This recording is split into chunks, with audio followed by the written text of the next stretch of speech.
पढ़ा दिया हो, ठीक है ना। पढ़ा दिया बफर है। हो गया ना पूरा सही से, बफर के बहुत सारे टाइप के क्वेश्चन क्या रहता है, कैसे रहता है, क्यों रहता है, सब पढ़ा दिया, ठीक है बेटा। बफर में एक टॉपिक बचा हुआ है, इसे छोटा सा, जिसको हम लोग बोलते हैं क्या, जिसको हम लोग बोलते हैं बफर कैपेसिटी।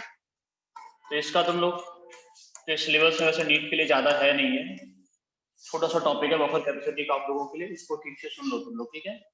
बफर कैपेसिटी के बाद में फिर एक टॉपिक तुम लोगों के लिए बचेगा सॉल्युबिलिटी प्रोडक्ट, बहुत इजी है, सब लोग शायद जानते होंगे उसके बारे में, इजी इजी शायद, ठीक है बेटा। हम लोग अभी ऑर्गेनिक पे और थोड़ा सा रुक रहे हैं, हम लोग आज सॉलिड खत्म करेंगे पहले ना, स्टेट ऑफ मैटर पूरा करेंगे, उसके बाद में करेंगे, ठीक है।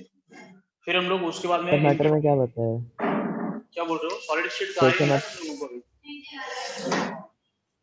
तो सॉलिड स्टेट कराएंगे, क्योंकि स्टेट का मैटर पूरा हो जाएगा तो थोड़ा पेपर वगैरह जो आता है ना सेंटर से, उसमें दिक्कत नहीं होगी, कभी कभी सॉलिड स्टेट में लाके आता है वहां से जो आता है, ठीक है।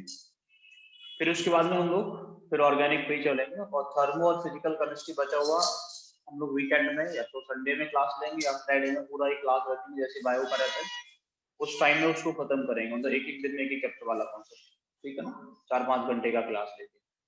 क्योंकि 12th के जो फिजिकल के चैप्टर्स हैं वो बहुत ज्यादा इजी है, हम लोग अगर थर्मो को और छोड़ दें तो थर्मो और थोड़ा सा तुम लोगों को परेशान कर सकते हैं, बाकी बहुत इजी चैप्टर्स होते हैं, ठीक है। सॉलिड में थोड़ा बहुत समझने में दिक्कत आती है। तो बफर कैपेसिटी क्या होता है, कोई बताएगा मुझे, इट इज, इसको डिफाइन करें, it is the ability of a buffer, क्या होता है, it is the ability of buffer to resist the pH change, to resist the pH change.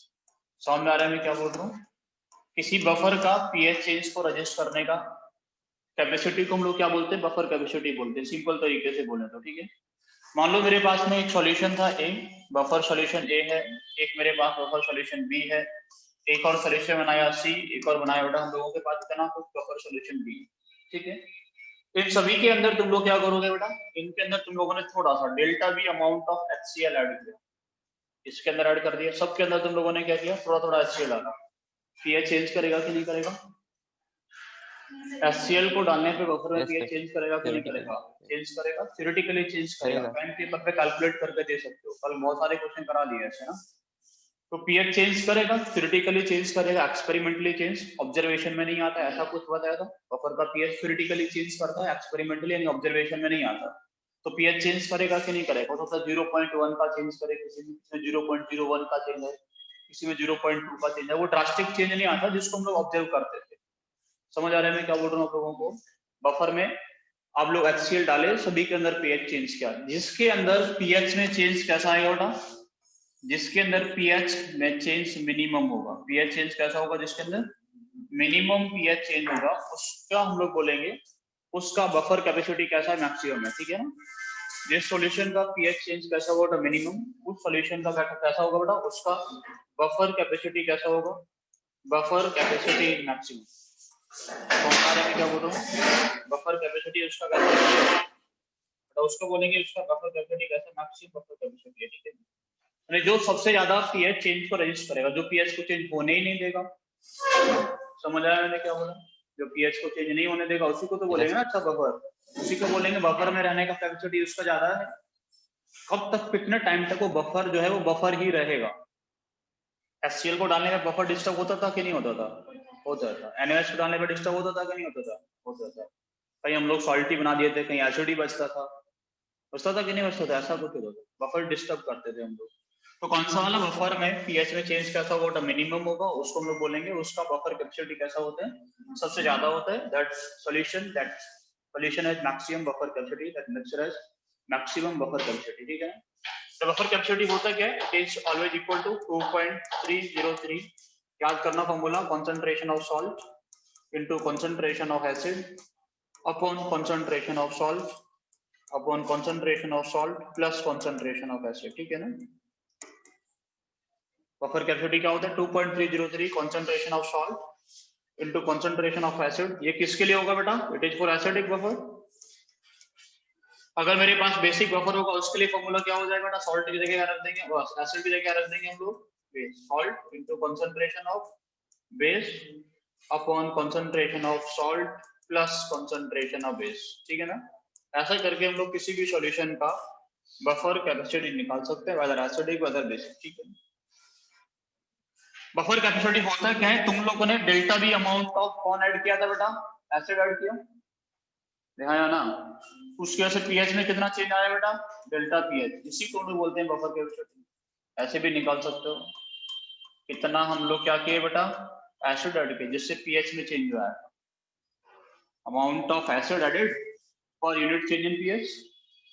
समझ आ रहा है या नहीं आ रहा, जिसमें ये वैल्यू कैसा होगा, मिनिमम, उसका बफर कैपेसिटी कैसा होगा बेटा, उसका कैपेसिटी कैसा होगा, मैक्सिमम, मतलब ये मिनिमम नहीं जिसमें delta pH minimum, buffer capacity किसका बेटा, डेल्टा पीएच पे डिपेंड करेगा ना, तो डेल्टा भी तो फिक्स है सबके अंदर, तुम लोगों ने सेम डाला, जिसमें डेल्टा पीएच कैसा होगा बेटा, जिसमें डेल्टा पीएच कैसा होगा मिनिमम, उसका कैपेसिटी कैसा होगा बेटा, उसका कैपेसिटी कैसा होगा मैक्सिमम, इसमें डेल्टा पीएच कैसा होगा मिनिमम, उसका कैपेसिटी कैसा होगा मैक्सिमम।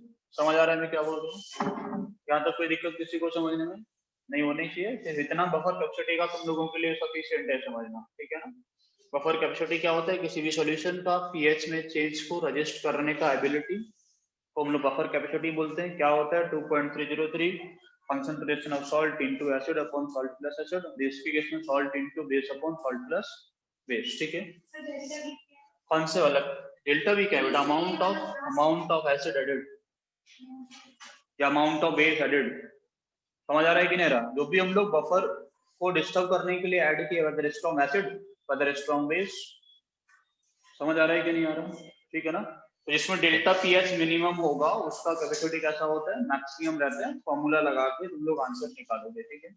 समझ गया था, कोई दिक्कत तो नहीं ना किसी को समझने में, फॉर्मूला तुम लोगों को एज इट इज याद रखना, मैं तुम लोगों को आयोनिक में बार बार बोलता आ रहा हूँ, फॉर्मूला याद करो, क्वेश्चन प्रैक्टिस करो।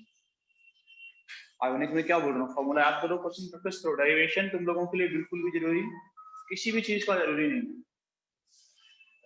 एसिड बेस के बहुत सारे तुम लोगों को केस कराए, तुम लोगों के लिए तो सारे काम में भी नहीं आएंगे, 4 केस तो वीक बेस्ड का कराया था, कुछ यूज किया तुम लोगों ने, नहीं मिलता चारों, जनरली पहले केस पे क्वेश्चन मिलते हैं, maximum case 1/2 log k into c करके आंसर निकालो, मैक्सिमम केस में ऐसे मिलेगा। तो तुम लोगों को कभी कभी चीजें जब चेंज होती हैं तो तुम लोगों को उनका आंसर निकालना भी आ जाएगा, कैसे करें कैसे ना करें, क्या करें क्या लगाएं, जो भी कुछ करना होगा वो समझ में आ जाएगा, ठीक है। यहाँ तक समझने में कोई दिक्कत नहीं है ना किसी को। इसका आगे लिखो बेटा सॉल्युबिलिटी प्रोडक्ट। अब सॉल्युबिलिटी प्रोडक्ट क्या होता है, हाँ सर बोर्ड हाँ, पे बोलो लाइट का रिफ्लेक्शन आ रहा है सर, तो बंद कर दीजिए। बेटा, तुम्हें दिख रहा है जो मैं लिख रहा हूँ, ये बताओ। नो सर, सर रिफ्लेक्शन आ रहा है सर लाइट का। दिख नहीं रहा जो मैं लिख रहा हूँ, ये बताओ ना। सर हमें दिख रहा है। जो लिख रहा हूँ वो तो दिख रहा होगा ना बेटा तुम लोगों को, रिफ्लेक्शन आना यस तो सर, दिख रहा है कि नहीं दिख रहा है ये बताओ बस। दिख रहा है सर। जो लिखा हुआ वो दिख रहा है, यस सर।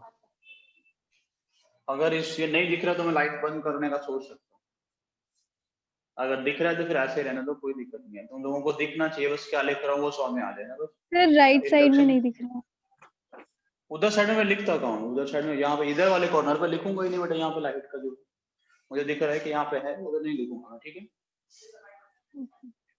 हाँ देखो, सॉल्युबिलिटी प्रोडक्ट की हम लोग बातें करेंगे बेटा। सॉल्युबिलिटी प्रोडक्ट क्या होता है, इसको हम लोग बेटा क्या लिखते हैं, KSP, क्या लिखते हैं इसको हम लोग, KSP, ठीक है ना।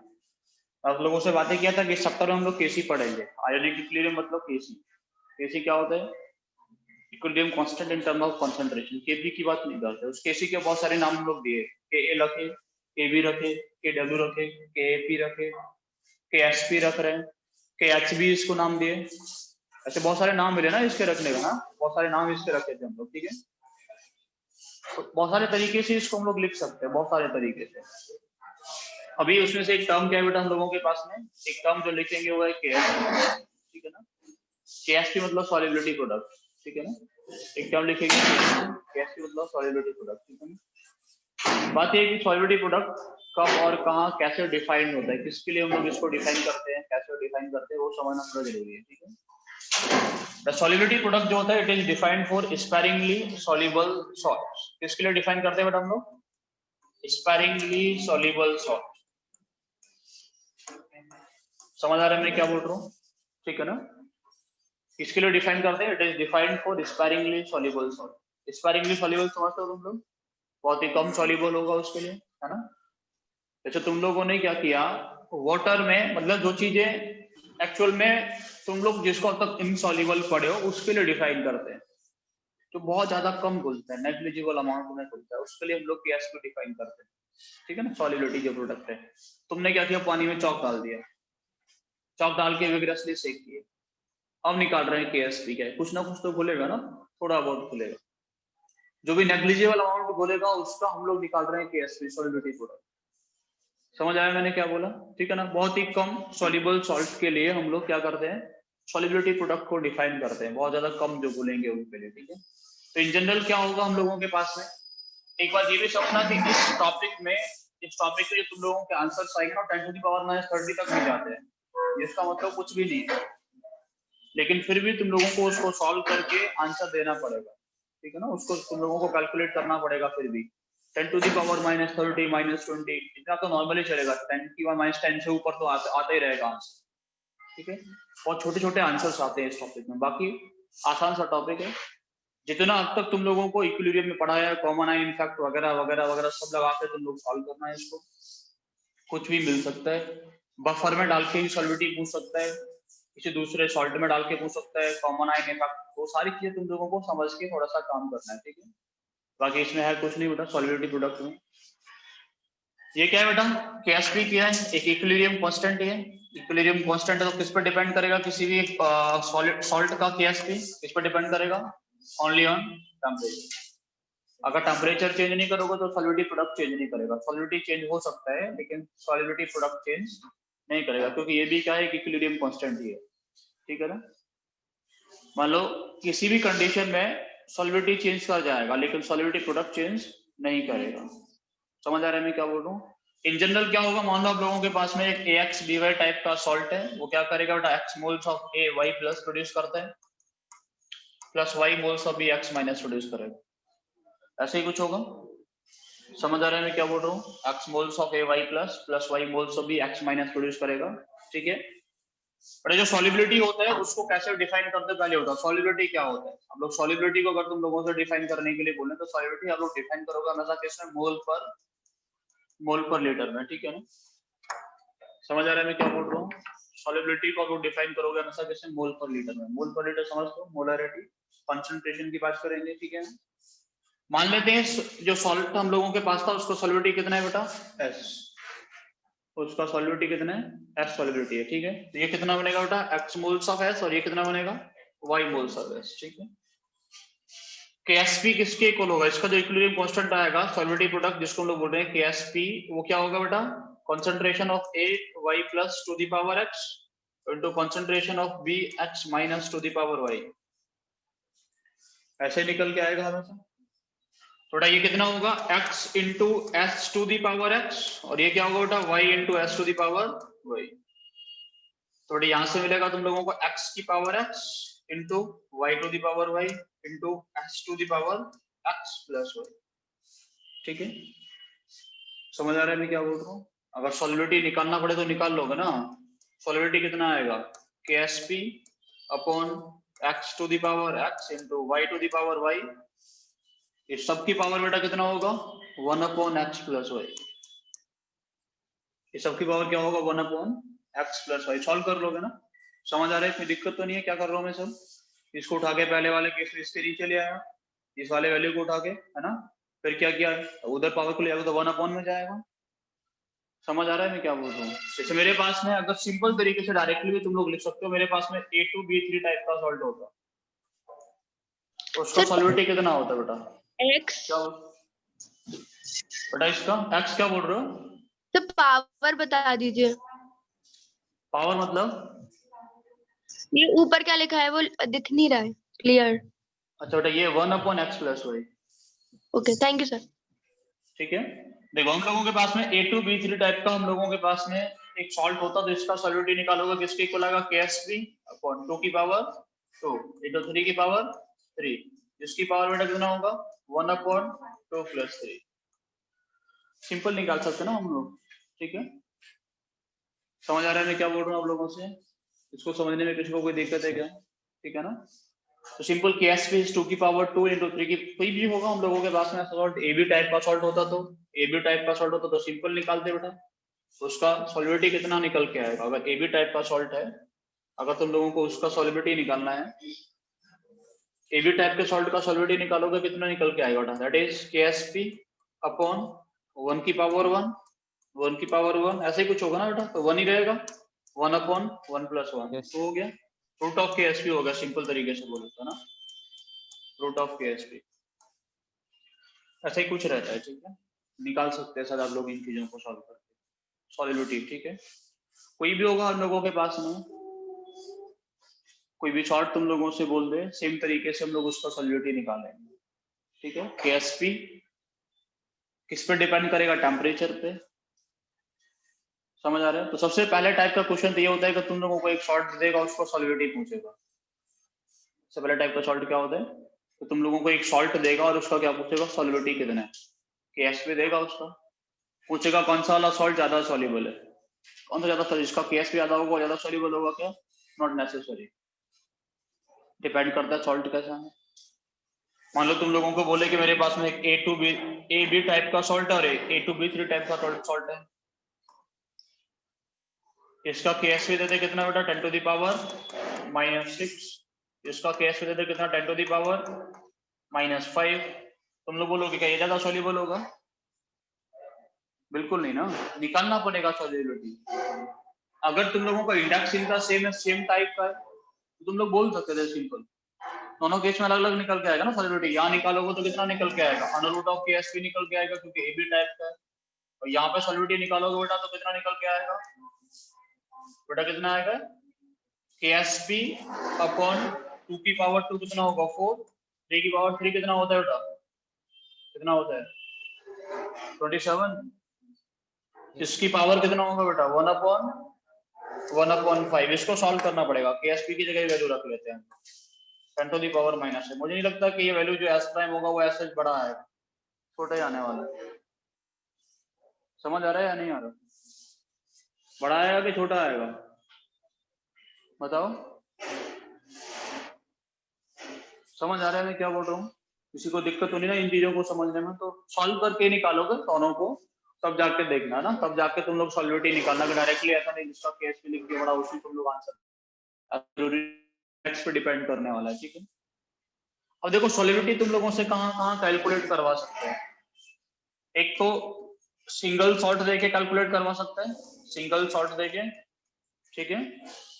दूसरा तुम लोगों से कैलकुलेट करवा सकते हैं कि कॉमन आयन इफेक्ट यूज करा के, तब कैलकुलेट करवाएगा तुम लोगों से कॉमन आयन इफेक्ट यूज करा के। मान लो तुम लोगों को AgCl सॉल्ट दे दे, वो तुमसे पूछे AgCl का सॉल्युबिलिटी कितना है, इसका KSP दे दे, मान लो तुम लोगों को व्हाटएवर इट इज, KSP दे देगा पहले वाले केस में। दूसरा बोलेगा कि AgCl का सॉल्युबिलिटी बताओ वाटर के अंदर जिसमें पहले से 0 फिर 10 to the power -2 molar NaCl present है, तो कॉमन आयन इफेक्ट लगा के निकालो, क्या बोल देगा, इस वाले सॉल्यूशन में AgCl का सॉल्युबिलिटी बताओ जिसमें पहले से कौन प्रेजेंट है, 10 to the power -2 molar NaCl present था, तो सॉल्युबिलिटी कितना होगा। मान लें इसका KSP कितना, 10 टू द पावर कितना मान लें, इसका -9 मान लें, कोई दिक्कत नहीं है, ऐसा मान लेते हैं, ठीक है ना, किसी भी टेम्परेचर के रेंज में इसका KSP कितना है, 10 टू द पावर -9 है। तो पहले वाले केस में सॉल्युबिलिटी निकाल लोगे, पहले वाले केस में कितना आएगा solubility, under root of KSP, सभी को समझ में आ रहा है, कितना आ गया, 10 टू द पावर माइनस का 4.5, Yes, sir. 9.2 तो आएगा बेटा, ठीक है। अब यहाँ निकालोगे तो कितना आएगा सॉल्युबिलिटी, तुम लोग देखोगे बेटा AgCl है, यहाँ पे कैसे करोगे, AgCl is giving you Ag plus and Cl minus, समझ आ रहा है कि नहीं आ रहा, और पहले से इसके अंदर NaCl ने क्या प्रोड्यूस कर दिया होगा बेटा, Na प्लस और Cl माइनस, Cl माइनस कितना प्रोड्यूस कर दिया, ये 10 to the power -2 molar already produce, समझ आ रहा है कि नहीं आ रहा, क्योंकि NaCl हम लोग कितना लेके चले, 10 टू द पावर -2 मोलर, ये तो प्रोड्यूस करेगा। यहाँ से कितना जाएगा बेटा इसका सॉल्युबिलिटी S, ये कितना बनेगा S plus 10 to the power -2 हो जाएगा, Cl माइनस इस कंटेनर में, समझ आ रहा है या नहीं आ रहा, तो KSP कितना होगा बताओ, KSP कितना होगा बेटा, KSP will be equals to S into 10 to the power -2 into S plus ना बेटा, ये तो इनपुट नहीं कर दिया ना, S plus 10 to the power -2 into s, और ये सब कितने किसके इक्वल होगा? 10 to the power -9 के इक्वल। और क्वाड्रेटिक सॉल्व करें कि हटा के सॉल्व करें? सबसे पहला काम क्या होता है? हटा के सॉल्व करो। अरे हाँ या ना? Yes sir. हटा के सॉल्व करके चेक करो तो बेटा s कितना आएगा? 10 to the power -7। इसके सामने -7 हटाने लायक था कि नहीं था? Yes sir. सही काम किए कि नहीं किए? सही किए। दोनों केस में अलग अलग सॉल्युबिलिटी आ रहा है कि नहीं आ रहा? अलग अलग आ रहा है। तो कॉमन आए में पूछ सकते हैं तुम लोगों से, ठीक है ना? समझ आ रहा है मैं क्या बोल रहा हूँ?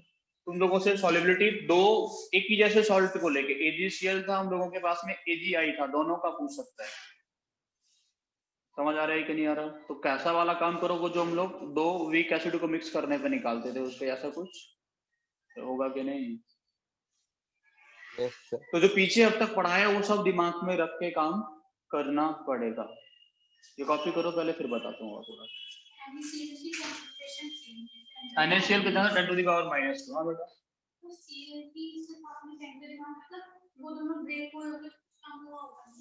क्या कम हो? NaCl हम लोगों के पास में है। क्या करता है बेटा? NaCl देता है Na प्लस और Cl-। इसका 1 मोल, इसका कितना मोल प्रोड्यूस करेगा? 1 इसका 10 to the power -2 मोल, और इसका कितना प्रोड्यूस? 1 खत्म हो जाएगा। इसका अल्फा कितना होता है? 1। ये कितना प्रोड्यूस होगा? 10 to the power -2। ये कितना होगा? 10 to the power -2। Na plus से कोई मतलब है हम लोगों को नहीं है, क्योंकि इसके जैसा इसमें कोई और नहीं दिख रहा। काम किससे है? इसी को लिख दिया हम लोग, इससे और किसी कुछ काम नहीं था, तो हम टाइम क्यों वेस्ट करें इसको लेके? समझ आया? अभी करो। समझा नहीं है, क्या बोल रहे हो? रिपीट कर दो ये वाला, कौन सा टर्म? NaCl वाला। यहाँ से हाँ बेटा ये 10 to the power -2 molar NaCl था ना, तो Cl- कितना प्रोड्यूस करेगा? 10 to the power -2 ही ना, वही लिखा हुआ स्टैंड। इससे मिल गया 10 to the power -2 molar Cl, और यहाँ से मिला HCl। Cl कितना हो गया? S plus 10 to the power -2। उसको लेके आगे बढ़ गए। तो आपने Na को कैंसिल क्यों किया? Na का कोई काम नहीं है ना बेटा इसमें, देखो Na से कुछ मतलब Na किसी से कुछ करेगा यहाँ पे? कॉमन आयन नहीं है इसलिए Na। मैं बोलो Na से Na कॉमन आया नहीं, इसका कोई मतलब ही नहीं है, तो इसको लिखना ही नहीं था, हम लोग सीधा सीधा Cl- को लिख दिए इसलिए ना, इस वजह से। हाँ पिछली स्लाइड में क्या था लिखने को? ये लिखा नहीं तुम लोगों ने? लिखो लिखो बेटा।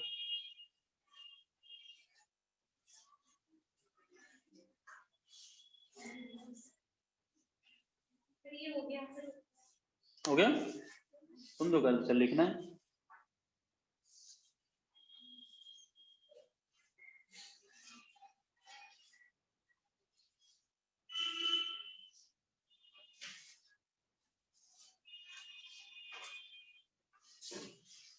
तो थोड़ा सा दिमाग लगाना हर क्वेश्चन में, बिना दिमाग लगाए क्वेश्चन नहीं होता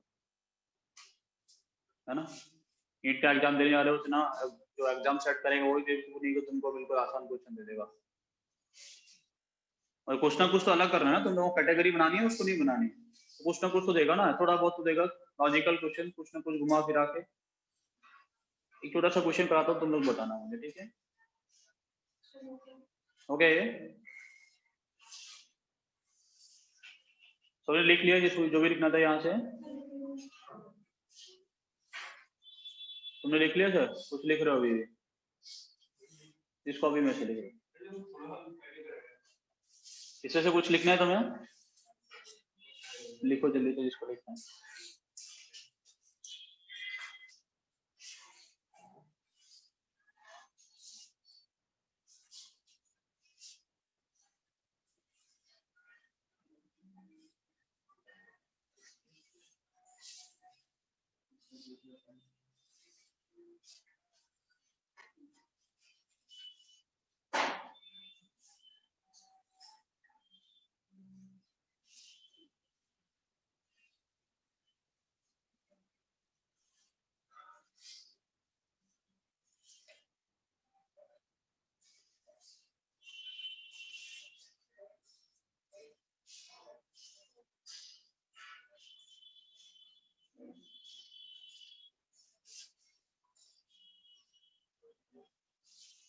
हो गया था सभी का? यस मैं तुमसे बोलूं कि हम लोगों ने किसी भी AgCl को किसी बफर में डाल दिया तो क्या सॉलिडिटी पे कुछ फर्क पड़ेगा? तो कोई कॉमन आयन नहीं है, कोई फर्क नहीं पड़ेगा। इन बफर में मान लो मैंने कि बफर में डाल दिया, जिसका पीएच तुम लोगों से नहीं बोलेगा ये वाला बफर, सिंपल बोलेगा किसी बफर में डाल दे, ठीक है ना, उसका पीएच दे देगा। मतलब पीएच कितना है उसका? pH 5 की बफर में हम लोगों ने AgCl डाला तो क्या कुछ सॉलिडिटी पे फर्क पड़ेगा? कुछ नहीं पड़ेगा ना। क्यों नहीं पड़ेगा? क्योंकि कुछ कॉमन आयन नहीं होगा। फर्क किससे पड़ेगा? हाइड्रोक्साइड्स वगैरह का। समझ आ रहा है कि नहीं आ रहा? मेटल के हाइड्रोक्साइड्स को हम लोग डालें पानी में जो स्पैरिंगली सॉल्युबल होते हैं। स्पैरिंगली सॉल्युबल हाइड्रोक्साइड को अगर पानी में डाल दो तो शायद फर्क पड़ेगा। पड़ेगा कि नहीं पड़ेगा सॉल्युबिलिटी पे? बिल्कुल पड़ेगा, ठीक है ना। तो बेटा एक क्वेश्चन बफर को लेके भी कभी कभी पूछ लेता है कि बफर में सॉल्युबिलिटी किस पे फर्क डालेगा, तो पहले इतना समझना हाइड्रोक्साइड्स पे। किस पे डालेगा बेटा? हाइड्रोक्साइड्स पे, ठीक है ना। जो भी हाइड्रोक्साइड होगा तुम लोगों को बफर में लेके दिया होगा, उसका केएसपी भी दिया होगा क्वेश्चन में, ठीक है। अब मान लो तुम लोगों के पास में, मैं लिख नहीं रहा हूँ कौन सा वाला हाइड्रोक्साइड, MOS का होल ट्वाइस करके कोई भी हाइड्रोक्साइड, उसको तुमसे बोले कि तुमने इसको एक बफर में डाला जिसका पीएच कितना है बेटा? जिसका पीएच है 5, जिसका पीएच 5 है। इसका तुम लोगों को उसने केएसपी दिया। केएसपी कितना है बेटा? 10 टू द पावर माइनस में कितना? -20। इसका केएसपी कितना है? 10 टू द पावर -20 या -30 है, मैं कुछ लिख दिया। अब तुमसे पूछिए इसका सॉल्युबिलिटी कितना होगा। तुमसे क्या पूछे? इसका सॉल्युबिलिटी कितना होगा। तो तुम लोग क्या करोगे बेटा? तुम लोग सबसे पहले लिखोगे MOS का whole twice will give you M+2, ऐसे होगा, +2 moles of OH negative ion, ऐसे तोड़ दोगे बेटा। समझ आ रहा है या नहीं आ रहा? ठीक है। मान लेते हैं इसका सॉल्युबिलिटी कितना बेटा? S, ये कितना बनेगा? S, और ये कितना बनेगा? 2S। यहां से आगे क्या करूंगा? Concentration of OH negative ion कितना हो जाएगा बेटा? कितना हो जाएगा? 10 टू द पावर -10। कहां से मिला तुम्हें ऐसा बेटा? पीएच तुम लोगों के पास में इतना है, तो H+ का कंसंट्रेशन कितना होगा? 10 टू द पावर -5। तो कंसंट्रेशन ऑफ OH माइनस कितना होगा बेटा? 10 टू द पावर -9, ठीक है ना। Yes sir. ये कैसे किया मेरे? तो ये बोलते हैं कुछ पढ़ा करो। Concentration of H+ into concentration of OH minus कितना होता है बेटा? 10 टू द पावर -14 होता है कि नहीं होता? और सर ये कहां से आया? लेक्चर जाके देखो पीछे ना, तुम्हारे ग्रुप में पढ़े होंगे। अपॉन 10 टू द पावर -5 किस 10 टू द पावर -9, ठीक है। अब ये बताओ कि MOH को तुम लोग बफर में डालोगे, क्या पीएच चेंज करेगा? MOH का होल ट्वाइस को बफर में डालोगे, क्या पीएच चेंज करेगा? बफर का पीएच तो HCl को डालने पे भी चेंज नहीं करता, तो इसकी क्या होगा? HCl को डालने पे चेंज करता था क्या? ये कैसे करा देगा चेंज? तो स्पैरिंगली सॉल्युबल है, तो एक स्ट्रॉन्ग एसिड बफर का पीएच चेंज नहीं करा पाया, तो क्या चेंज करा देगा? क्या बफर के अंदर concentration of OH negative ion को चेंज करा देगा? कभी नहीं करा सकता। इसको हटाओ, इसकी जगह क्या लिखो? 10 टू द पावर -9। तो सॉल्व करो, S into 10 to the power -9 is equals to 10 to the power -20। S कितना आ जाएगा? 10 to the power -5। समझ आ रहा है कि नहीं आ रहा? बफर कौन सा वाला है, उसका पीएच क्या है वो तो देगा ही ना, तो देगा कि नहीं देगा? समझ आ रहा है मैं क्या बोल रहा हूँ?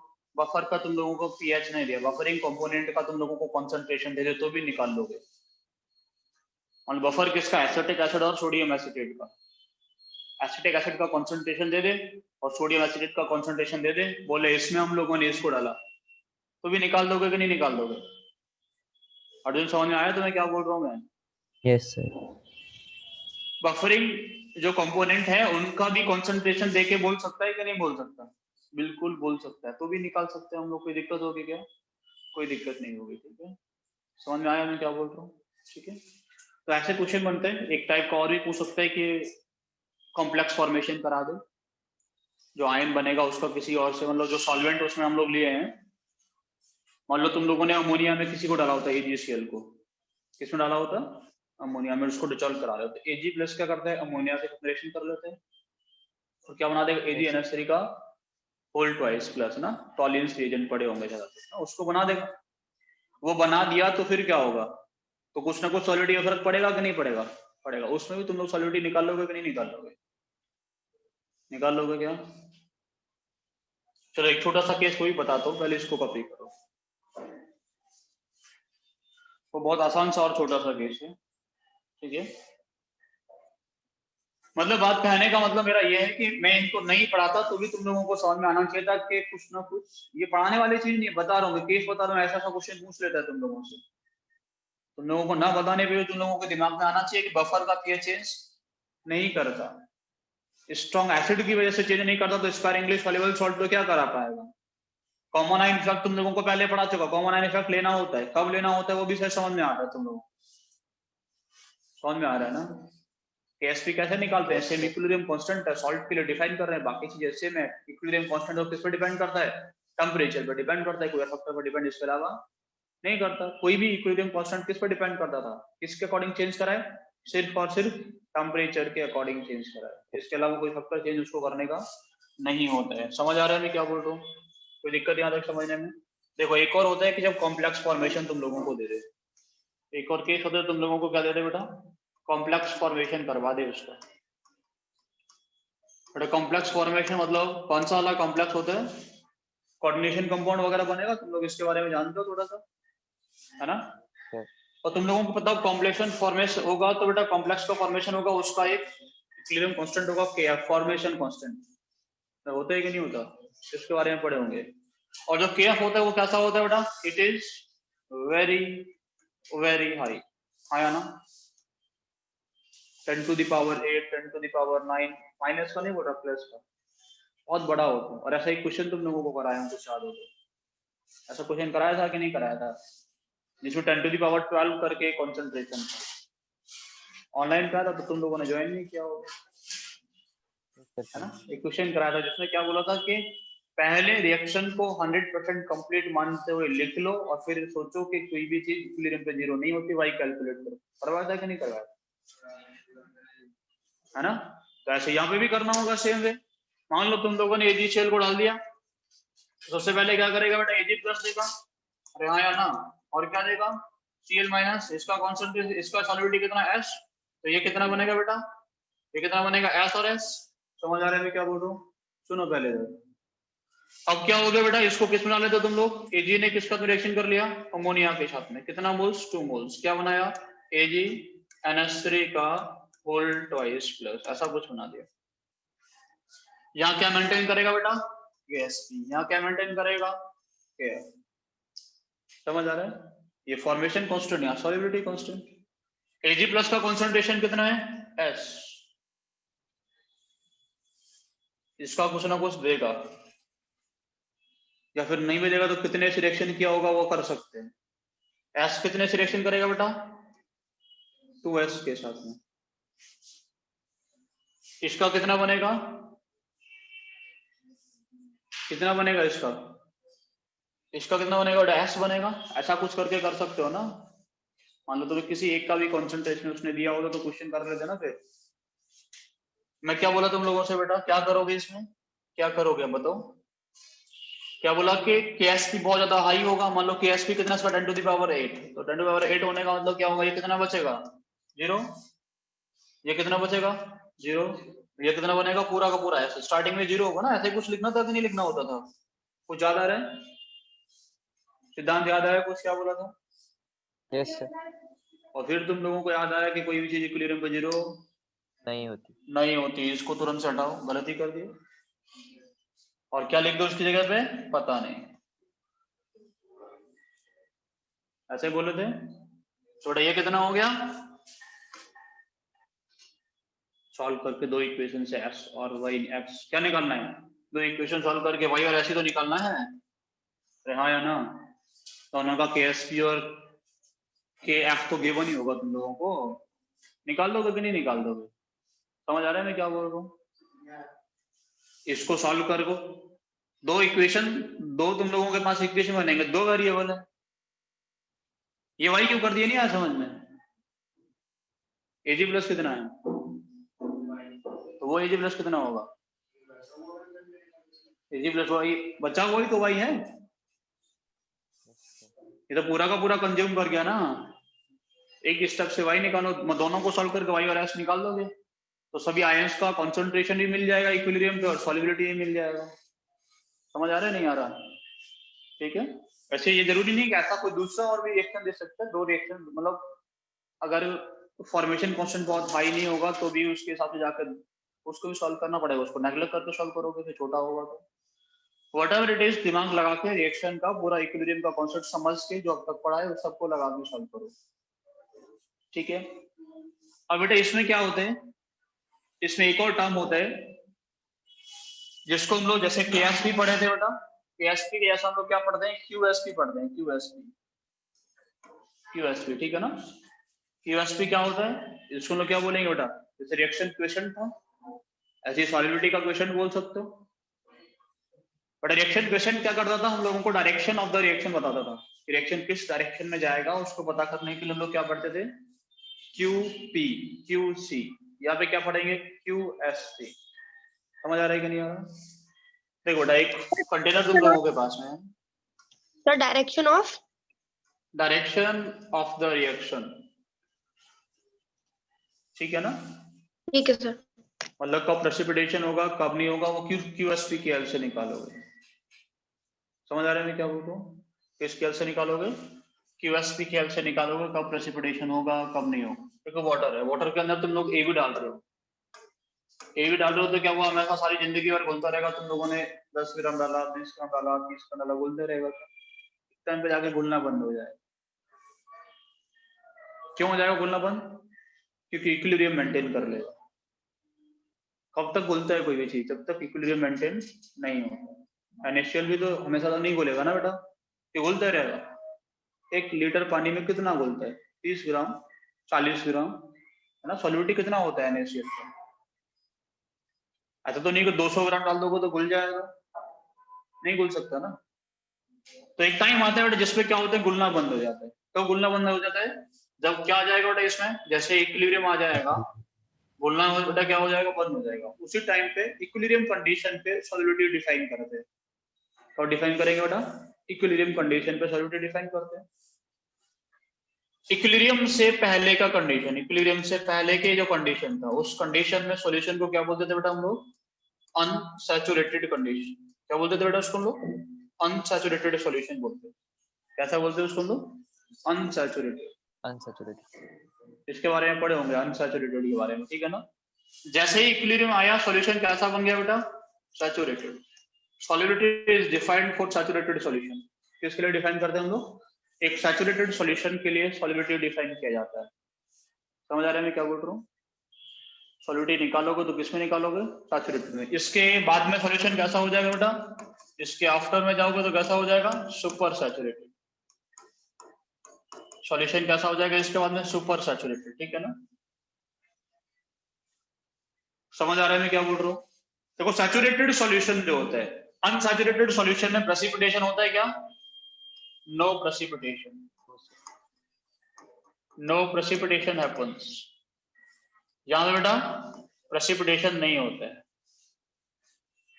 सैचुरेटेड सॉल्यूशन में प्रेसिपिटेशन होगा क्या, अरे होगा कि नहीं होगा, नहीं होगा ना। सैचुरेशन का पॉइंट एक ऐसा पॉइंट होता है, मैं तुम लोगों से पूछूं 0 डिग्री सेल्सियस क्या होता है वाटर के लिए, मेल्टिंग पॉइंट है, बॉइलिंग पॉइंट है, क्या है, फ्रीजिंग पॉइंट है, क्या होता है। 0 degree Celsius is melting point और फ्रीजिंग पॉइंट। दिक्कत की बात हो गई है। 0 degree Celsius is melting point और फ्रीजिंग पॉइंट, बोथ दोनों ही ना, एक ही बात है ना। 0 डिग्री सेल्सियस, 0 डिग्री सेल्सियस से वाटर फ्रीज कर जाता है क्या, नहीं करता। 0 डिग्री सेल्सियस एक ऐसा पॉइंट होता है जिस पे वाटर फ्रीज करना स्टार्ट करता है, जस्ट बिगन। 0 पे नहीं करता, 0 से जितना भी 0.0000001 भी कम हो जाओगे तो फ्रीज कर जाए। अरे हाँ या ना। 0 डिग्री सेल्सियस पे आइस मेल्ट करता है क्या, नहीं करता। 0 डिग्री सेल्सियस 0.00001 जैसे बढ़ जाओगे क्या कर जाएगा, मेल्ट कर जाएगा। ऐसे ही तो बात कर रहा था अभी कि ये जो पॉइंट होता है ना बेटा, वो जो सैचुरेटेड सॉल्यूशन होता है वो ऐसा पॉइंट होता है जिस पे प्रेसिपिटेशन जो होता है बेटा वो जस्ट क्या होता है बेटा, जस्ट बिगिन। समझ में आ रहा है कि नहीं आ रहा मैं क्या बोल रहा हूँ? एक ऐसा पॉइंट जिस पे प्रेसिपिटेशन स्टार्ट होने वाला होता है। यस और नो? या फिर तुम लोग बोल सकते हो कि precipitation, PPT precipitation is just prevented. Yes और नो? मैं क्या बोल रहा हूँ समझ में आया? कुछ तुम लोगों के दिमाग में गया? सर ऐसा ही बोल सकते हो कि बच्चे हैं प्रेसिपिटेशन से, बिल्कुल थोड़ा सा भी डाल दिया होते तो हो जाता। सिद्धांत समझ में आया क्या बोल रहा हूँ मैं? प्रिवेंटेड वाला समझ में नहीं आया, प्रिवेंट कैसे करें? मतलब तुम लोग क्या कर रहे थे बेटा, NaCl पानी में डाल रहे थे, घुल रहा था घुल रहा था घुल रहा था, तुम्हें पता चला कि यार सैचुरेशन कंडीशन आ गई, तुरंत रोक दिए। मतलब बच्चे ना प्रेसिपिटेशन होते होते थोड़ा सा भी डाल दिए होते तो प्रेसिपिटेशन हो जाता। Yes sir. दोनों तरीके से क्वेश्चन पूछता है, किस पॉइंट पे प्रेसिपिटेशन से बचे तुम लोग, वो कंसंट्रेशन बताओ जिस कंसंट्रेशन पे प्रेसिपिटेशन इज जस्ट प्रिवेंटेड, जिस पे प्रेसिपिटेशन इज जस्ट स्टार्टेड। समझ में आ रहा है कि नहीं आ रहा? दोनों का मतलब एक ही है। कौन से वाली कंडीशन? उसका सॉल्युबिलिटी निकालने, सिंपल बोले तो सॉल्युबिलिटी इज दैट कंसंट्रेशन जिस पे प्रेसिपिटेशन इज जस्ट प्रिवेंटेड और जस्ट स्टार्टेड। समझ में आ रहा है मैं क्या बोल रहा हूँ? कोई दिक्कत यहाँ तक किसी को समझने में है क्या? ठीक है ना? इसके ऊपर बेटा क्या होता है, इसके ऊपर अच्छे से बेटा मजे से प्रेसिपिटेशन होता है। ठीक है ना? इसके ऊपर क्या होता है, प्रेसिपिटेशन होता है आसानी से। ऐसे कंसंट्रेशन ज्यादा डाल दोगे तो प्रेसिपिटेशन होगा। मतलब प्रेसिपिटेशन नहीं होगा इसका मतलब क्या होगा? क्यूसी कैसा होगा? क्यूसी इज लेस देन केसी। अरे हाँ या ना? Yes sir. कोई दिक्कत है कि नहीं? फॉरवर्ड चल सकते हैं कि नहीं चल सकते हैं? प्रेसिपिटेशन हो रहा है, मतलब प्रेसिपिटेशन नहीं हो रहा है इसका मतलब रेट ऑफ फॉरवर्ड एक्शन ज्यादा है बैकवर्ड से। अरे हाँ या ना? अगर इक्विलिब्रियम कंडीशन आ गया, QC इक्वल टू कैसा होगा बेटा? KC। अभी कैसा होगा? QC कैसा हो जाएगा? KC से बड़ा हो जाएगा, प्रेसिपिटेशन होगा। तो तुम लोग निकाल सकते हो किसी भी कंडीशन में QC क्या होगा उसका। समझ आ रहा है कि नहीं आ रहा? कोई दिक्कत है क्या? कोई दिक्कत नहीं है? ठीक है, समझ आया ये सब कहानी? कैसे निकालेंगे कब प्रेसिपिटेशन होगा कब नहीं होगा, एक छोटा सा क्वेश्चन।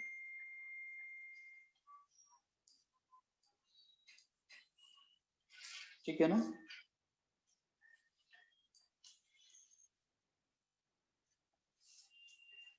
कॉपी कर ले बेटा इसको, जिसको लिखना हो जल्दी से लिख लो।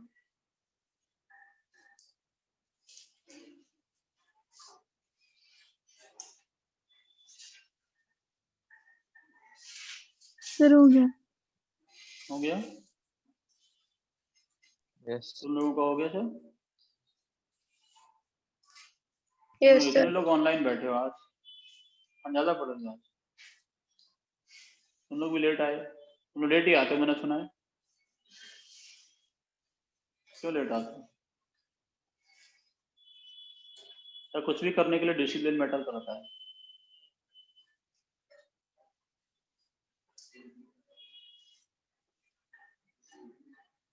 कभी कभी ऐसा होता है कि डिसिप्लिन में तुम लोग को पता नहीं चलता, तुम लोग इतना बेटर कर जाते हो और कुछ उम्मीदें नहीं होती उतना बेटर करने की, फिर भी वो डिसिप्लिन अगर मेंटेन होता है तो वो हो जाता है।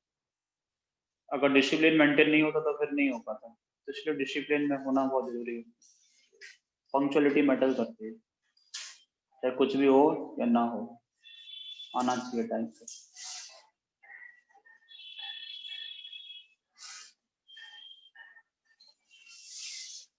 एक और बेटा कॉमन सी बात है कि अगर तुम लोग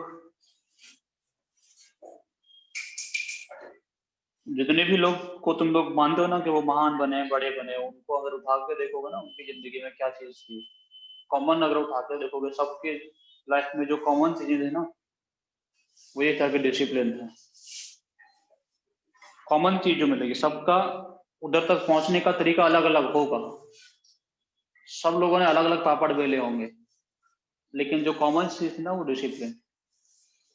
कॉमन चीज सभी को उठा के देख लो, सब लोग सुबह जल्दी जगने वाले थे। किसी को उठाओ आज तक, तुम किसी को भी उठा लो, और डिसिप्लिन मैटर हो मतलब मेंटेन होता है सुबह जल्दी जो जगते हैं, मतलब सुबह तुम लोग 6 बजे भी जगो वो जल्दी जगना ही है। तुम लोग शायद कोई भी जगता हो कोई गलती से 6 बजे भी तुम लोग नहीं जग पाओगे। सही बोल रहा हूँ ना? जग जाते हो 6 बजे?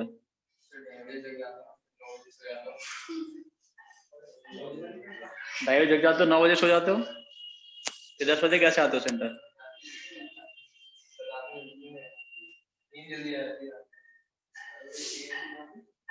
और शाम को 9 बजे सो जाते हो,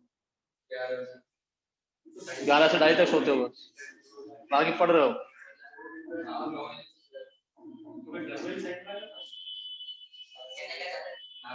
9 से 9:30 बजे तक आते हैं। हो तो सही, क्या बोल रहे हो?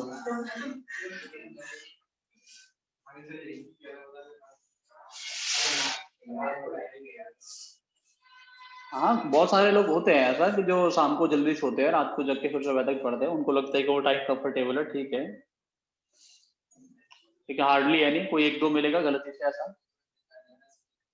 चलो बेटा एक बात बताओ, छोटा सा क्वेश्चन करो, सुनो बेटा, हम लोगों के पास में एक कंटेनर है, ठीक है ना?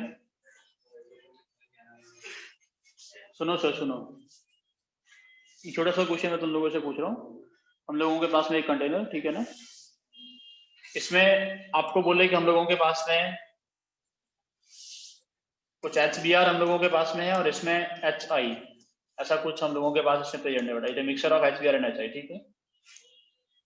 इसमें तुम लोगों ने क्या डाल दिया बेटा? AgCl डाल दिया। क्या डाला इसके अंदर? AgCl डाला, ठीक है? या फिर सोचो Ag+ हम लोगों ने आयन डालना शुरू कर दिया, या फिर AgCl डाला, ठीक है? समझ आ रहा है मैं क्या बोल रहा हूँ? तो तुम लोगों से पूछे कि which will precipitate first, which will precipitate first, precipitate किसका बनेगा बेटा, है ना? AgBr का बनेगा या AgI का बनेगा? तुम लोगों से पूछे किसका प्रेसिपिटेट पहले बनेगा, ये तुम लोगों को बताना है, तो बता सकते हैं हम लोग किसका बनेगा पहले प्रेसिपिटेट?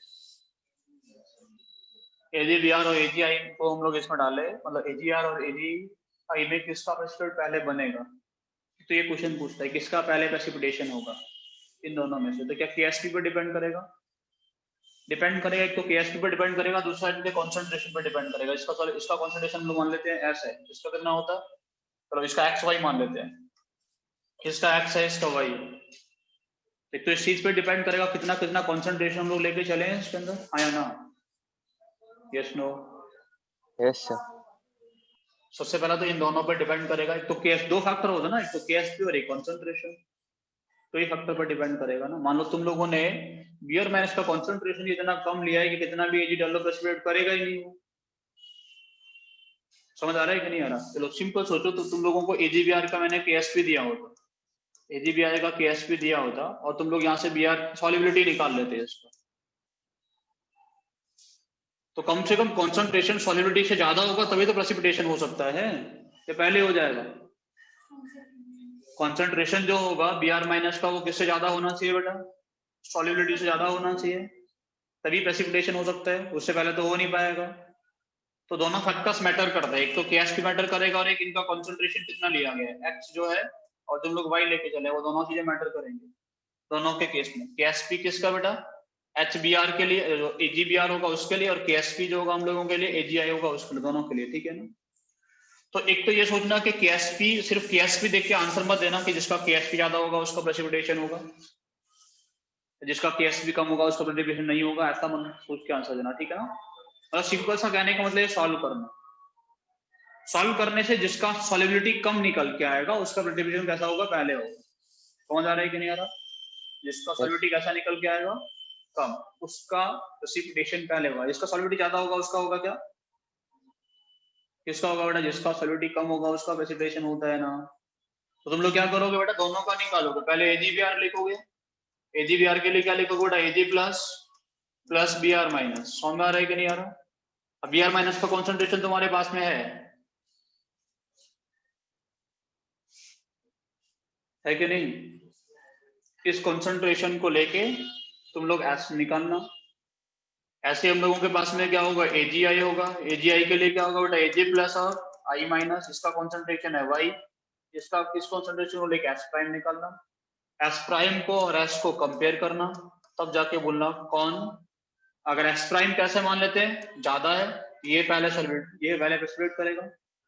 अगर S जो है वो ज्यादा है S प्राइम से, तो ये पहले प्रेसिपिटेट करेगा। समझ आ रहा है कि नहीं आ रहा? तो प्रेसिपिटेशन के लिए मैं फिर से भी बोल रहा हूँ कि केएसटी वगैरह को देख के आंसर सिंपल तुम लोग मत देना, ठीक है। इसको और थोड़ा सा जो भी तुम लोगों ने समझा उसको कॉपी कर लो। मेरी तरफ से आयोनिक खत्म है। शीट तुम लोगों को सेंड किया कि नहीं किया? अभी कर Yes, दूंगा sir, बेटा कर मैं, ठीक है ना। अगर नहीं किया तो मैं कर दूंगा, कर दिया तो ठीक है।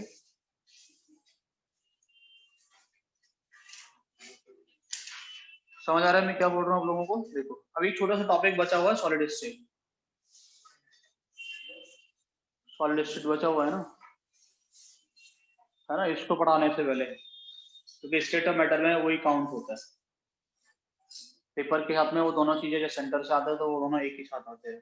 सुनो पहले, सॉलिड स्टेट बहुत छोटा चैप्टर है, बहुत ज्यादा जल्दी से खत्म हो जाएगा बेटा, बहुत जल्दी। तो सॉलिड तुम लोग जानते हो क्या होता है, हाँ या ना? पर जानते हो कि नहीं? तो इस चैप्टर में सॉलिड को हम लोग दो पार्ट में क्लासिफाई करते हैं। पहला टाइप का जो सॉलिड होता है उसको हम लोग क्या बोलते हैं, क्रिस्टलाइन। और दूसरा साइड का सॉलिड को हम लोग क्या बोलते हैं बेटा, अमरफस सॉलिड। इनका बेसिक डेफिनेशन तुम लोगों को पता होगा। क्रिस्टलाइन का मतलब क्या होगा बेटा, जिसके पास में एक रेगुलर पैटर्न होता है, हाँ या ना? जिसके पास में क्या होता है बेटा, एक रेगुलर पैटर्न बोला, इनके पास में एक फिक्स्ड पैटर्न होता है। जानते तुम लोग ये चीजें? नहीं जानते? ऐसा सॉलिड जिसके पास में क्या होता है, एक फिक्स्ड पैटर्न होता है, उसको लोग क्रिस्टलाइन बोलते हैं। और ऐसा सॉलिड जिसके पास में कोई फिक्स्ड पैटर्न नहीं होता, उसको हम लोग क्या बोलते हैं बेटा, जिसके पास में कोई फिक्स्ड पैटर्न नहीं होता उसको हम लोग अमरफस सॉलिड बोलते हैं। और इस फिक्स पैटर्न होने पे या फिक्स पैटर्न के नहीं होने पे इनके प्रॉपर्टीज अलग अलग होते हैं, ठीक है। इनके प्रॉपर्टीज कौन से अलग अलग होते हैं बेटा, इन पैटर्न सेम होने पे या पैटर्न इनका अलग अलग होने पे इनके अलग अलग प्रॉपर्टी होंगे। किसी के पास फिक्स पैटर्न है, किसी के पास नहीं है, इस वजह से, ठीक है। तो क्रिस्टलाइन सॉलिड्स में क्या क्या प्रॉपर्टी होता है तुम लोग बोलो जल्दी से। इनका फिक्स मेल्टिंग पॉइंट होता है, फिक्स मेल्टिंग पॉइंट और बॉइलिंग पॉइंट होता है, तो ये चीजें आप लोगों को पता ही होंगी, ठीक है ना। इनको इनके पास में एक लॉन्ग रेंज ऑर्डर होता है। इनके पास में क्या होता है बेटा, long range order. Long range order का मतलब समझते हैं ना आप लोग, क्या होता है लॉन्ग रेंज ऑर्डर का मतलब क्या होता है? बेटा मान लो मेरे पास में एक सॉलिड है ऐसा कुछ, ठीक है ना, इसमें कुछ पार्टिकल्स को इस वे में अरेंज किया गया। समझ आ रहा है मैं क्या बोल रहा हूँ? पार्टिकल्स को कुछ ऐसे अरेंज किया गया तो ये कैसा सॉलिड होगा, क्रिस्टलाइन। कैसा होगा बेटा, क्रिस्टलाइन। क्योंकि यहाँ का जो पैटर्न है, ये पैटर्न पूरे सॉलिड में रिपीट हुआ कि नहीं हुआ, यहाँ से यहाँ तक एक ही पैटर्न मिला कि नहीं मिला। पूरी लॉन्ग रेंज में एक ही ऑर्डर रिपीट होता है। इस पैटर्न का ऑर्डर भी तो बोल सकते हैं किस ऑर्डर में पार्टिकल्स को अरेंज किया गया। तो इनके पास लॉन्ग रेंज ऑर्डर। इनका मेल्टिंग बॉइलिंग पॉइंट भी फिक्स इसी वजह से होता है कि जो पैटर्न यहाँ का वही पैटर्न यहाँ पे, जो इंटरेक्शंस यहाँ पे वो इंटरेक्शंस यहाँ पे। जिस टेम्परेचर ये वाला पार्ट मेल्ट करेगा उसी टेम्परेचर पे यही मेल्ट करेगा, क्योंकि इंटरेक्शंस एक जैसे होंगे, अट्रैक्शन एक जैसा होगा। अभी तुम सोचो बेटा यहाँ पैटर्न चेंज कर दो, यहाँ पार्टिकल एक और रख दो, तो इंटरमोलिकुलर फोर्स ऑफ अट्रैक्शन में चेंज आएगा कि नहीं आएगा? आएगा। इंक्रीज कर सकता है, डिक्रीज कर सकता है। इंक्रीज का ये वाले पार्ट का मेल्टिंग पॉइंट बढ़ गया, डिक्रीज का ये वाले पार्ट का मेल्टिंग पॉइंट घट गया। समझ आ रहा है मैं क्या बोल रहा हूँ? बेटा इनका जो मेल्टिंग बॉइलिंग पॉइंट होता है, मेल्टिंग और बॉइलिंग पॉइंट होता है, वो एक रेंज में होता है। कैसा होता है बेटा, ये एक रेंज में मेल्ट या बॉइल करते हैं। हो सकता है 10 डिग्री सेल्सियस का रेंज हो, 30 डिग्री सेल्सियस से 40 डिग्री सेल्सियस के बीच में मेल्ट करेगा। कुछ 30 पे, कुछ 31 पे, कुछ 32 पे, पूरा का पूरा जाके किस पे, 40 पे। समझ आ रहा है मैं क्या बोल रहा हूँ? 30 से 50 की रेंज में मेल्ट कर सकता है। अरे हाँ या ना? प्लास्टिक देखो एक टेम्परेचर मेल्ट करता है क्या पूरा का पूरा? कोई फिक्स मेल्टिंग पॉइंट होता है क्या कि 0 डिग्री सेल्सियस मेल्टिंग कर दो वाटर की तरह पूरा का पूरा आइस पिघल के, ऐसा होता है क्या? नहीं होता ना। अलग अलग टेम्परेचर है, पूरा एक रेंज में मेल्ट करता है, एक टेम्परेचर में मेल्ट नहीं करता। कैसा सॉलिड है वो? Amorphous solid. समझ आ रहा है मैं क्या बोल रहा हूँ? ठीक है ना। तो क्रिस्टलाइन का क्या होता है, एक फिक्स पैटर्न होता है, उनका कोई फिक्स पैटर्न नहीं होता। इस वजह से इनके पास में एक शॉर्ट रेंज ऑर्डर भी होता है। क्या होता है बेटा इनके पास में? Short range order. बट एक अच्छी बात यह है कि जो क्रिस्टलाइन सॉलिड्स होते हैं they are anisotropic nature के होते हैं। बेटा कैसे होते हैं? अनआइसोट्रोपिक नेचर। अनआइसोट्रोपिक का मतलब क्या होता है, कोई बताएगा मुझे? बताओ तुम लोग क्यों शर्मा रहे हो? डायरेक्शन डिपेंडेंट प्रॉपर्टी होता है, डायरेक्शन को चेंज कर दोगे प्रॉपर्टी चेंज कर जाएगा, ठीक है ना। उसका मतलब ये कैसा होता है? अनआइसोट्रोपिक नेचर का होता है। अनआइसोट्रोपिक का मतलब मान लो तुम लोगों के पास में NaCl का एक लैटिस है, Na+Cl- ऐसा ही कुछ होगा ना, होगा क्या नहीं? Yes. Na+Cl-, Na+Cl- ऐसा कुछ होगा, ठीक है। मान लेते हैं तुम लोगों के पास NaCl का लैटिस है, ठीक है। तो in case of crystalline solid होता है क्या है बेटा, डिफरेंट डायरेक्शन में हम लोगों को डिफरेंट फिजिकल प्रॉपर्टी ऑब्जर्व होते हैं। क्या होता है? डिफरेंट डायरेक्शन में डिफरेंट फिजिकल प्रॉपर्टी। क्या होगा बेटा? डिफरेंट डायरेक्शन में तुम लोग जाओगे तो you can observe different physical property. Different physical property कौन से वाले फिजिकल प्रॉपर्टी ऐसे हैं जो डिफरेंट ऑब्जर्व हो सकते हैं? उनमें से सबसे पहला इलेक्ट्रिकल कंडक्टिविटी। समझा रहे मैं क्या बोल रहा हूँ? इलेक्ट्रिकल कंडक्टिविटी अलग अलग हो सकता है, रिफ्रैक्टिव इंडेक्स अलग अलग हो सकता है। रिफ्रैक्टिव इंडेक्स के बारे में जानते होगे तुम लोग, फिजिक्स में पढ़े हो ना, सब कुछ फिजिक्स में पढ़ते हैं सब। कोफिशिएंट ऑफ थर्मल एक्सपेंशन हो सकता है, कोफिशिएंट ऑफ थर्मल एक्सपेंशन, जिसको अल्फा ही बोलते हैं ना, नहीं पता तुम लोगों को? ये सब हम लोग डिफरेंट डायरेक्शन में डिफरेंट ऑब्जर्व करने को मिल सकते हैं, ठीक है ना। Different direction different physical property. जैसे सोचो, हो सकता है कि कोई फिजिकल प्रॉपर्टी किस पे डिपेंड करे बेटा, Na पार्टिकल पर डिपेंड करे, सोडियम पे, तो वो इस डायरेक्शन में मिलेगा क्या? इस डायरेक्शन में मिलेगा नहीं। कोई प्रॉपर्टी Cl- पे डिपेंड कर सकता है, इस डायरेक्शन में मिलेगा। कोई NaCl पे डिपेंड करेगा तो इसमें और इसमें मिलेगा। तो डिफरेंट डायरेक्शन डिफरेंट प्रॉपर्टी हो सकता है। समझ आ रहा है नहीं आ रहा? ग्रेफाइट के बारे में सुने हो कभी? ग्रेफाइट करंट पास कराता है कि नहीं कराता? ग्रेफाइट में कैसे लेयर्स होते हैं बेटा? हेक्सागोनल लेयर्स होते हैं कि नहीं होते? इलेक्ट्रॉन कैसे ट्रांसफर होता है बेटा? लेयर टू लेयर, है ना? ऐसे होता है कि नहीं होता? Layer to layer. तो इस डायरेक्शन में करंट मिलेगा, इस डायरेक्शन में करंट नहीं मिलेगा। Anisotropic property. समझ में आ रहा है मैं क्या बोल रहा हूँ? सर रिपीट कर दीजिए, एक सुनाई नहीं डायरेक्शन में करंट मिला। बेटा मैं बोल रहा हूँ ग्रेफाइट कैसा होता है, ग्रेफाइट में क्या होता है बेटा? ग्रेफाइट में हेक्सागोनल लेयर्स होते हैं कि नहीं होते? होते ही कि नहीं, है ना। तो आपको पता है कि इसमें एक इलेक्ट्रॉन फ्री होता है, कार्बन 3 से बॉन्डेड रहता है, करंट मिलता है। जो फ्री इलेक्ट्रॉन है बेटा वो कैसे मूव करता है? Layer to layer. समझ में आ रहा है मैं क्या बोल रहा हूँ? एक डायरेक्शन में करंट मिलता है, एक में नहीं मिलता। वो डायरेक्शन हॉरिजॉन्टल वर्टिकल से कोई मतलब नहीं, तुम लोग कैसे भी रख सकते हो वैसे तो उसको, है ना। मतलब ये समझो कि एक डायरेक्शन अगर हॉरिजॉन्टल में मिला तो वर्टिकल में नहीं मिलेगा, वर्टिकल में मिला तो हॉरिजॉन्टल में नहीं मिलेगा। समझ आ रहा है मैंने क्या बोला? तो एक डायरेक्शन में करंट मिला, एक में नहीं मिला, कैसा प्रॉपर्टी है? अनिसोट्रोपिक। AGI में थर्मल एक्सपेंशन अलग अलग डायरेक्शन में अलग अलग मिलता है, ये अल्फा जो होते हैं। समझ आ रहा है मैं क्या बोल रहा हूँ? तो अलग डायरेक्शन अलग प्रॉपर्टी, कैसा प्रॉपर्टी? अनिसोट्रोपिक, ठीक है ना। एक बात और कि जो क्रिस्टलाइन सॉलिड्स होते हैं उनको हम लोग बोलते हैं ट्रू सॉलिड्स। क्या बोलते हैं तुम लोग? True solids. ये लिख रहे ना आप साथ साथ में सारी चीजें। Yes, sir. इनको हम लोग क्या बोलते हैं बेटा? Pseudo solids. स्यूडो मतलब समझते हो ना, नॉट ट्रू। स्यूडो मतलब नॉट ट्रू, ठीक है ना। इनको एक और बात भी बोलते थे, क्या? Super cooled liquids. Super cooled liquids क्यों बोलते हैं बेटा? इनको सुपर कूल्ड लिक्विड्स क्यों बोलते हैं? Because they have tendency to flow, because they have tendency to flow.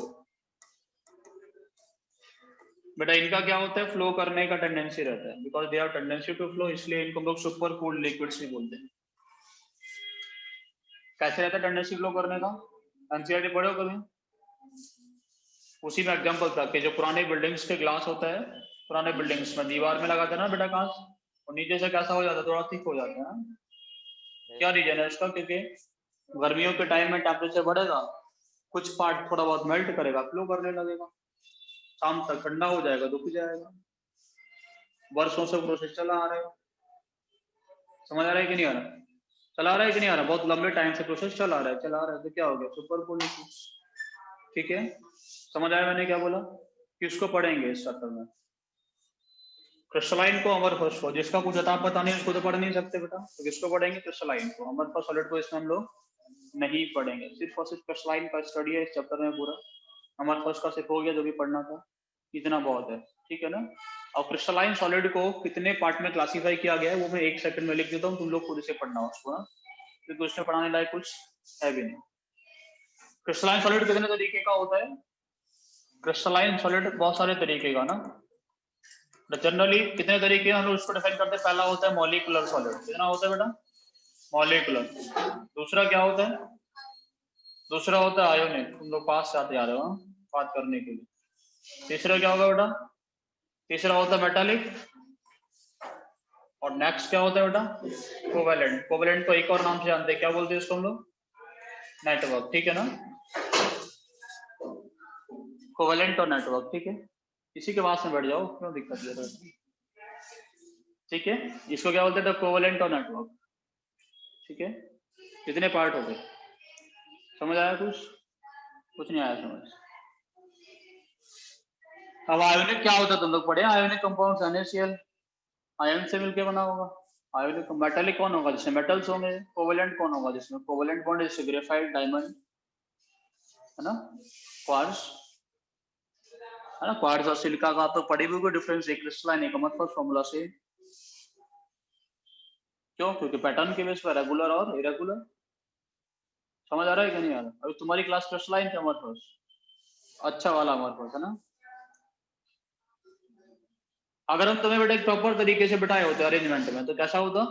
Crystalline. तुम लोगों को मान लो, तुम लोगों को हम लोगों ने एक फिक्स कर दिया सीट की इधर बैठना है, ठीक है ना। क्रिस्टलाइन का थोड़ा सा सुनना ठीक से, प्रॉपर्टी क्या रहता है। तुम लोगों का एक पैटर्न फिक्स हो गया, तुम लोगों को जैसे बैठना था हम लोगों ने फिक्स कर दिया, तुम लोग ऐसे आके बैठोगे, ठीक है। तो तुम लोग बैठे रहोगे, मतलब टीचर क्लास में तुम लोग बैठे हो। कौन सा स्टेट है बेटा? सॉलिड की लिक्विड? सॉलिड स्टेट, कोई इधर उधर मूवमेंट नहीं है। टीचर क्लास से गया, तुम लोग कौन सा स्टेट में आ गए? और है ना, लिक्विड स्टेट में आ गया, गैसियस जो भी तुम बोलो, एकदम से दौड़ना घूमना स्टार्ट हो जाएगा। अरे हाँ या ना। और एक बैठ के यहाँ खड़ा होकर देख रहा है कि कोई आएगा तो बताऊंगा, तुम बैठ जाना। और यहाँ बैठ के उसने बोला कि अभी आ रहे हैं सर, तुम लोग बैठ जाओ, तो कौन सी स्टेट में आ गए? तो एक पार्टिकल कहीं पे भी था, वो घूम के यहाँ पे चला गया, लेकिन वापस कहाँ जाके बैठेगा?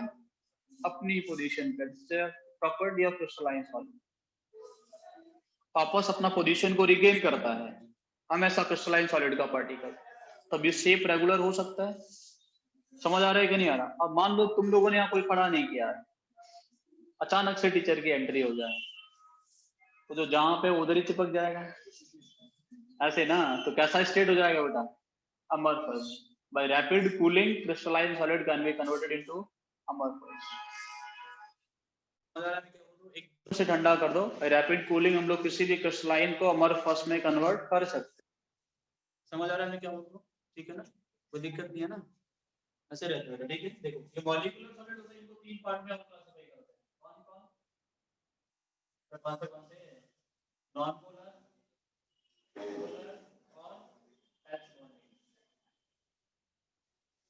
एग्जांपल्स क्या था तुम लोग को भी लिख सकते हो। एक पोलर मॉलिक्यूल लिख दो, वो पोलर वाला हो जाएगा। एक नॉन पोलर लिख दो, नॉन पोलर वाला हो जाएगा। जिसमें H बॉन्डिंग होता है वो H बॉन्डिंग हो जाएगा। कौन होता है H बॉन्डिंग? NH3H2H। पोलर कौन होता है? HCl। नॉन पोलर कौन हो गया? CH4 CO2।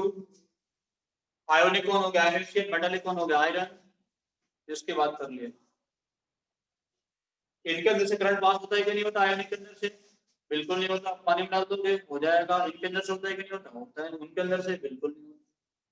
ये बातें तुम लोगों को इनके बारे में थोड़ा सा याद रखनी है, अगर पढ़ोगे तो इतना ही मिलेगा। इनमें इंटरेक्शन का अट्रैक्शन, मतलब अट्रैक्शन किसके अंदर ज्यादा? सबसे कम नॉन पोलर, फिर पोलर, H बॉन्डिंग।